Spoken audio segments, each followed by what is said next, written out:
கிறிஸ்துவுக்குள் மிகவும் பிரியமான என் அன்பு சகோதர சகோதரிகளே, ஆண்டவருடைய பிள்ளைகளே, கர்த்தராகிய இயேசு கிறிஸ்துவின் வெளியேறப்பெற்ற நாமத்திலே உங்கள் யாவருக்கும் அன்பின் நல்வாழ்த்துக்கள் கூறி இன்றைய தியானத்திற்கு உங்களை அழைக்கிறோம். இன்றைய தியான பகுதி 23ஆம் சங்கீதம், தியான வசனம் 3ஆம் வசனம், சங்கீதம் 23:3 மற்றும் கொலோசையர் 1ஆம் அதிகாரம் 20ஆம் வசனம். கர்த்தர் என் ஆத்துமாவை அதன் முந்தின சீருக்கு திரும்ப கொண்டு வருகிறார். அவர் சிலுவையில் சிந்தின இரத்தத்தினாலே சமாதானத்தை உண்டாக்கி இருக்கிறார். அருமையான கர்த்தருடைய பிள்ளைகளே, கர்த்தராகிய இயேசு கிறிஸ்து சமாதான பிரபு என்று அழைக்கப்படுகிறார்.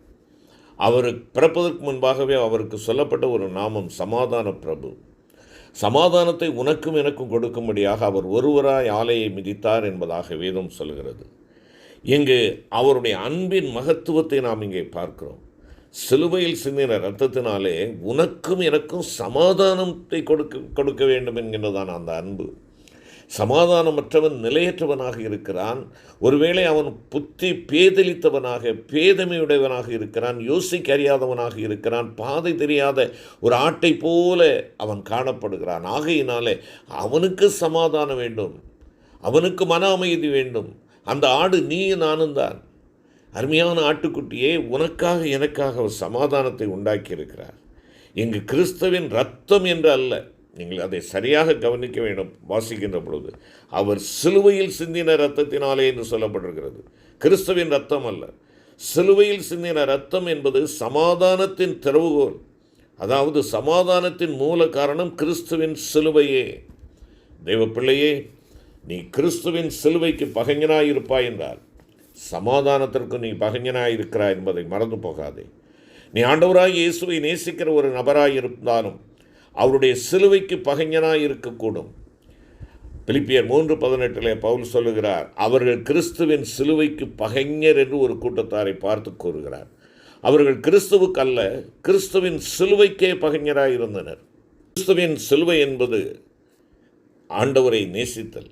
ஒரு அம்சத்தில் உன்னை பரிகசிக்கிற, உபத்திரவப்படுத்துகிற, நிந்திக்கிற நபரை நீ நேசித்தல் என்று பொருள்படும். இன்னும் வேறு விதத்தில் சொல்ல வேண்டும் என்றால், புறக்கணிக்கப்படுதல், தாழ்த்தப்படுதல், நிந்திக்கப்படுதல், துன்புறுத்தப்படுதல் போன்றவற்றை குறிக்கின்ற ஒரு சொல்லாக காணப்படுகிறது. அருமையான கர்த்தருடைய பிள்ளைகளே, ஒருவேளை ஊழியத்தின் பாதையில் கூட நாம் நம்மை தாழ்த்தும்படியாக ஆண்டவர் எதிர்பார்க்கிறார். சாமுவேல் லோகன் பிரிங்கிள் என்று சொல்லக்கூடிய ஒரு அருமையான தேவ மனிதர், வில்லியம் பூத் அவர்கள் ஆரம்பித்த அந்த சால்வேஷன் ஆர்மியிலே அவர் தன்னை இணைத்து கொள்ள வேண்டும் என்று உயர்கல்வி கற்றார். வேத கலாசாலையின் பட்டங்களெல்லாம் நிறைவு பெற்று உயர்ந்த கல்வி கற்றவராக சால்வேஷன் ஆர்மியினுடைய அலுவலகத்திற்கு சென்று தன்னுடைய மனுவை கொடுத்தார். அதை வாங்கின அங்கே இருக்கக்கூடிய தேவ ஊழியர், ஓகே, நீங்கள் இங்கே பணி செய்ய, ஊழியம் செய்ய விரும்புகிறீர்களா என்று கேட்டார். ஆம் என்று சொன்ன பொழுது அவர் சொன்னார், முதலாவது நீங்கள் அந்த வெளியே இருக்கக்கூடிய இந்த சால்வேஷன் ஆர்மி வீரர்களின் பாதரட்சைகளை, இல்லையென்றால் அவர்களுடைய பூட்ஸ், அவருடைய ஷூஸ், இவைகள் எல்லாம் வெளியே கிடக்கின்றன, அவைகளை நீங்கள் நன்றாக மெருகேற்றி வாருங்கள் என்று சொன்னார். வெளியே இருக்கக்கூடிய ஷூ ரேக்குக்கு அங்கே சால்வேஷன் ஆர்மி ஊழியர்களுடைய காலணிகள் அங்கே இருக்கிறது, அவைகளை நீ என்ன செய், பாலிஷ் பண்ணு என்று சொல்லப்பட்டது. முதல் நாளில் அவர் உடனடியாக அந்த இடத்தை விட்டு நமக்கு இந்த பணி தேவையில்லை என்று திரும்ப ஆரம்பித்தார். வெளியே அந்த அலுவலகத்தை விட்டு வெளியேற ஆரம்பித்தார். அப்பொழுது வாசலுக்கு அருகாக வருகின்ற பொழுது, உனக்காக நான் எவ்வளவு தாழ்மைப்பட்டேன், என் பணிக்காக நீ உன்னை தாழ்த்தக்கூடாதா, கீழ்ப்படியக்கூடாதா என்று ஆண்டவர் சொல்லுகின்ற வார்த்தையை கேட்டார். உடனடியாகத்தானே தன்னுடைய பெருமையை விட்டு கொடுத்து தன்னை தாழ்த்தி சமாதான பிரபுவாகிய அவர் அவருடைய உள்ளத்தில் இருந்தபடியினாலே அந்த எல்லா புத்திக்கும் மேலான தேவ சமாதானம் அவருடைய உள்ளத்தில் நிறைந்திருந்தபடியினாலே அந்த சமாதான பிரபுவாலே வழிநடத்தப்பட்டு அங்கே கொடுக்கப்பட்ட அந்த வேலையை தெளிவாக செய்து முடித்தார். பூத்துக்கு அப்புறமாக இந்த சால்வேஷன் ஆர்மியை அதிகமாக வளர்த்து நேசித்தவர்களிலே ஒருவராக சாமுவேல் லோகன் பிரிங்கிள் இருக்கிறார். என்னை கேட்டுக்கொண்டிருக்கிற அருமையான கர்த்தருடைய பிள்ளையே, ஊழியமாக இருக்கட்டும், உத்தியோகமாக இருக்கட்டும், அல்லது ஏதோ ஒரு வளர்ச்சி அடையக்கூடிய ஒரு பகுதிகளிலே நான் பொறுப்பாளர்களாக இருக்கட்டும், என்னை நான் தாழ்த்துகிறேனா? அந்த தாழ்மையின் குணம் அது ஒரு அரிய பொக்கிஷம். அந்த பொக்கிஷம் இருந்தால்தான், அந்த அடிப்படையில் தான் எனக்கு சாந்தமும் சமாதானமும் கிடைக்கும். அதை நான் இழந்து போயிருக்கிறேன். என் ஆண்டவர் அதை எனக்கு திரும்பவுமாக மீட்டு கொடுக்கும்படியாக, முந்தின சீருக்கு கொண்டு வரும்படியாக அவர் என்னை நோக்கி வந்தார். அவருடைய சிலுவை பாதை எவ்வளவு உபத்திரவம் நிறைந்ததாக, பரிகாசம் நிறைந்ததாக, வேதனை நிறைந்ததாக, நிந்தை நிறைந்ததாக, அவமானத்தின் பாதையாக இருந்தது என்பதை நீ அறிந்திருக்கிறாயா? அருமையான கர்த்தருடைய பிள்ளைகளே, அறிந்திருப்பாய் என்றால் உன்னை பரிகசிக்கிற, உன்னை உபத்திரவப்படுத்துகிற, உன்னை நிந்திக்கிற நபரை நீ நேசிக்க வேண்டும் என்று பொருள்படுகிறது அல்லவா? அது கிறிஸ்துவ நிமித்தம் வரும் நெருக்கங்களிலும் இடுக்கண்களிலும் சோதனைகளிலும் பிரியப்படுதலாகும். ஆனால் அதற்கு மாறாக உன்னை துன்புறுத்தும் அந்நபரை நீ பகைத்து அவனிடத்தில் பழிவாங்க முற்படுவாய் என்றால் நீ கிறிஸ்துவின் சிலுவைக்கு பகைஞனாயிருப்பாய். அவர் கொடுக்கின்ற சமாதானத்திற்கும் நீ அந்நியனாயிருப்பாய். ஆகவே கர்த்தாவே, நான் இன்று முதல் உம்முடைய சிலுவையை நேசிப்பேன், நானும் சிலுவையை தியானிப்பேன் என்று நீ தீர்மானம் செய்து கொள்ள முன்வர மாட்டாயா? அப்போஸ்தலனாகிய பரிசுத்த பவுல் சிலுவை குறித்து கூறுகிறதை நீங்கள் வாசியுங்கள். கலாத்தியர் 2 அதிகாரம் 20 6 அதிகாரம் 14 1 கொரிந்தியர் 1 அதிகாரம் 24 நாம் பார்க்கின்ற பொழுது, நான் கிறிஸ்துவுடனே கூட சிலுவையில் அறையப்பட்டேன். நான் மேன்மை பாராட்ட வேண்டுமென்றால் கிறிஸ்துவின் சிலுவையை குறித்த மேன்மை பாராட்டுவேன். அது தேவ பலனாகவும் தேவ ஞானமாகவும் இருக்கிறது என்றல்லவா கூறுகிறார். கிறிஸ்துவின் சிலுவையிலிருந்து வருகிற சமாதானத்தை அவர் கண்டுபிடித்திருந்தார். அது கொடுக்கப்பட்ட ஒரு சமாதானம் அல்ல, மாறாக உண்டாக்கப்பட்ட சமாதானம். சமாதானத்தை கொடுப்பதற்கும் சமாதானத்தை உண்டாக்குவதற்கும் இடையே ஒரு பெரிய வித்தியாசம் உண்டு. ஒருவர் தன்னுடைய நண்பர் ஒருவருக்கு ஒரு எலக்ட்ரானிக் வாட்ச் கொடுக்கிறார் என்று வைத்துக்கொள்வோம். அதற்காக அவர் கொஞ்சம் பணம் செலவழிக்க வேண்டியதாக இருக்கும்.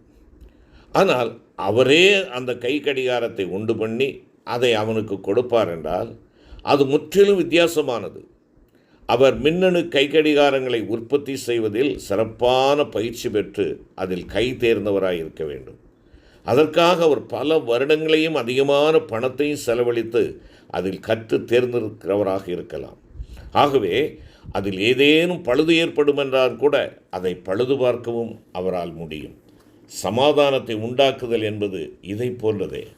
ஆண்டவராகிய இயேசு கிறிஸ்து தாமே சிலுவையில் சிந்தின இரத்தத்தினாலே சமாதானத்தை உண்டாக்கினார். சமாதானத்தை உண்டாக்கினார். யாரோ ஒருவரிடமிருந்து அதை எடுத்துக்கொண்டு உங்களுக்கு கொடுக்கவில்லை, அவர் உண்டாக்கினார். கடையில் வாங்கும் ஒரு பொருள் அல்ல, இல்லை என்றால் எங்கிருந்தோ மாய்மால வித்தை செய்து கொடுத்ததல்ல. தன்னுடைய ஜீவனை கொடுத்து இரத்தம் சிந்தி சமாதானத்தை உண்டாக்கினார். அவர் அதை உண்டாக்கி இருப்பார் என்றால் அது நிச்சயமாகவே நிலைத்திருக்கும் ஒரு சமாதானமாகவே உனக்கும் எனக்கும் இருக்க வேண்டும்.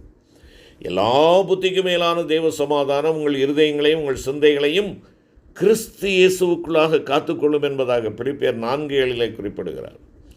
இதை எழுதும்போது அவர் எங்கிருந்து எழுதுகிறார்?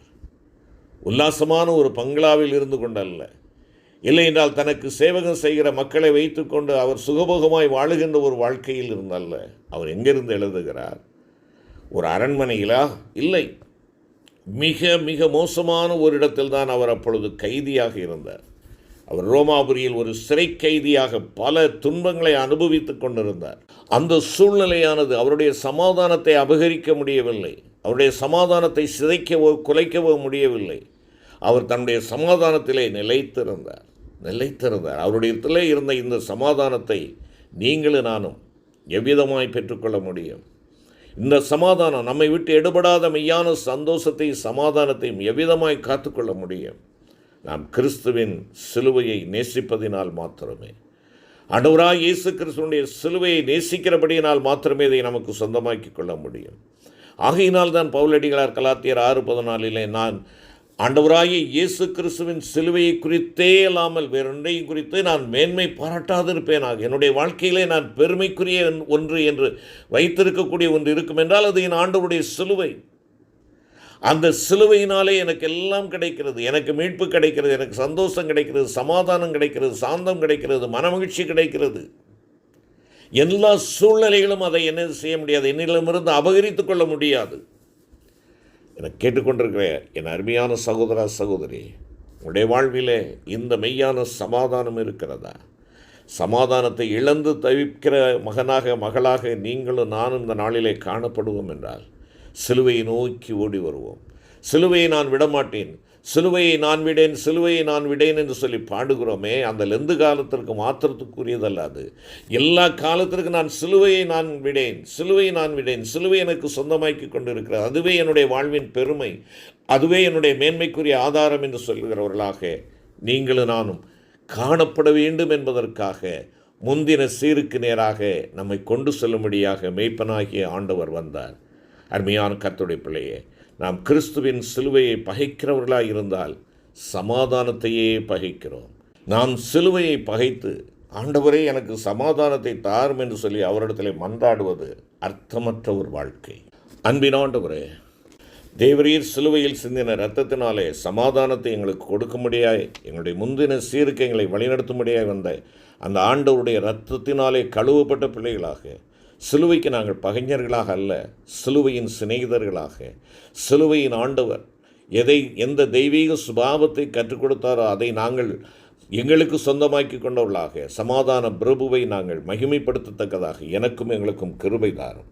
இயேசு கிறிஸ்துவின் மூலம் வேண்டிக் கொள்கிறோம் நல்ல பிதாவே. ஆமென்.